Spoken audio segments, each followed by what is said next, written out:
Hi, I'm Paul Friedman. I founded the Marriage Foundation. And someone asked the question about how anger affects your marriage. And this is a really good question because the world today has a very funny attitude about anger.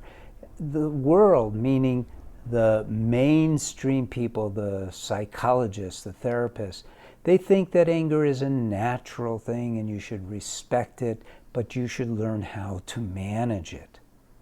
Well, I used to be a divorce mediator, and I've seen anger in its rawest form. When people are getting a divorce, they're mad at each other. What I've discovered is that most people are mad at anything, anytime, all the time. But when you're married, it sort of focuses in because you're with one person all the time. And so the anger that you have allowed in, or your spouse has allowed in to the mind, takes over, covers the heart. You know, marriage is all about love and all about happiness.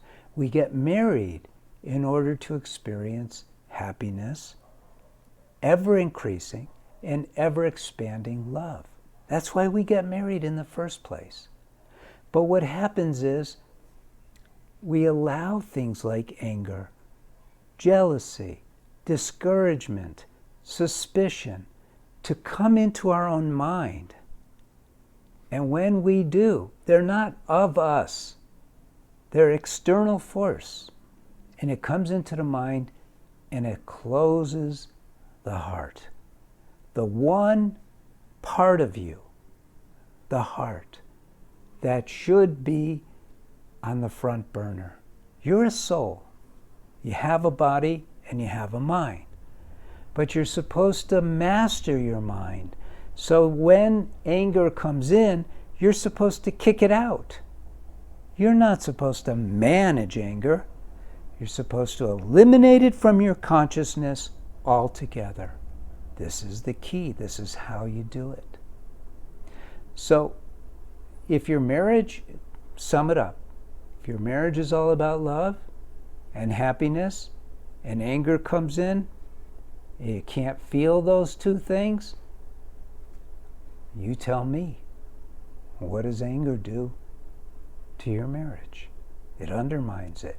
But you as an individual, you can't control your spouse's anger, but you can control yours by knocking it out, eliminating it entirely. Don't settle for being just a little angry. Don't settle for justifying any anger you may feel. Kick it out. Personally, when I first started fighting anger, I saw it as a demon. I decided this is a demon and he's coming in and it's up to me to kick him out. It's that simple. It's just a way. I'm not saying that anger is a demon, but in my mind, that's what I did. Is I created an image of him, Mr. Anger. Get out. Sometimes I'd be walking down the street and I'd go, get out of my head, because I'd have a thought that enticed him in, and then I kicked him out. So I hope you appreciate where I'm coming from. This definitely works, this approach to anger. So thank you for spending time with me. Take a look at what we have at the Marriage Foundation. Like the video, subscribe to the channel. God bless you, and take care.